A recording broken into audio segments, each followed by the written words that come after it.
السلام علیکم ورحمۃ اللہ وبرکاتہ۔ پیارے مسلمان بہن بھائیوں، کیسے ہیں آپ سب؟ آئیں پیارے آقا جناب محمد مصطفیٰ صلی اللہ تعالی علیہ وسلم کی چند احادیث مبارکہ سماعت فرمائیں۔ جزاک اللہ۔ بسم اللہ الرحمن الرحیم۔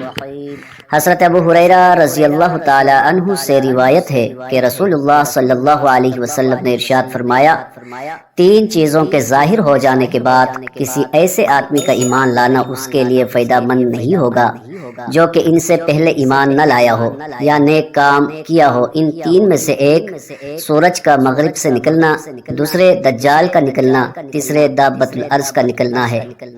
حضرت ابو ذر رضی اللہ تعالی عنہ سے روایت ہے کہ نبی کریم صلی اللہ تعالی علیہ وسلم نے ارشاد فرمایا، کیا تم جانتے ہو کہ یہ سورج کہاں جاتا ہے؟ صحابہ کرام نے عرض کیا، اللہ اور اس کا رسول ہی بہتر جانتے ہیں۔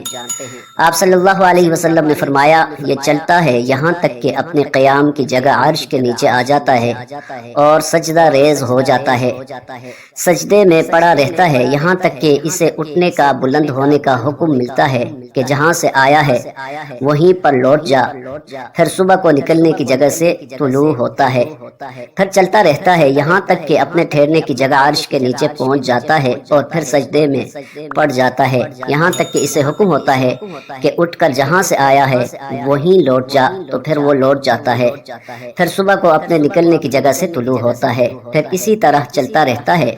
پھر ایک وقت ایسا آئے گا کہ لوگوں کو اس کے چلنے میں کوئی فرق محسوس نہیں ہوگا یہاں تک کہ وہ اپنے ٹھہرنے کی جگہ عرش کے نیچے آ جائے گا۔ پھر اسے کہا جائے گا کہ اٹھ اور مغرب کی طرف سے نکل، چنانچہ وہ اس وقت مغرب کی طرف سے طلوع ہوگا۔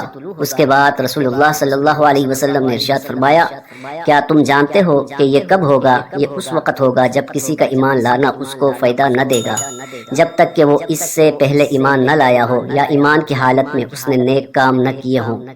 حدیث مبارکہ اگر پسند آئی ہے تو ضرور چینل کو سبسکرائب کریں، ویڈیو کو لائک کریں، ایک پیارا سا کمنٹ کریں۔ شکریہ۔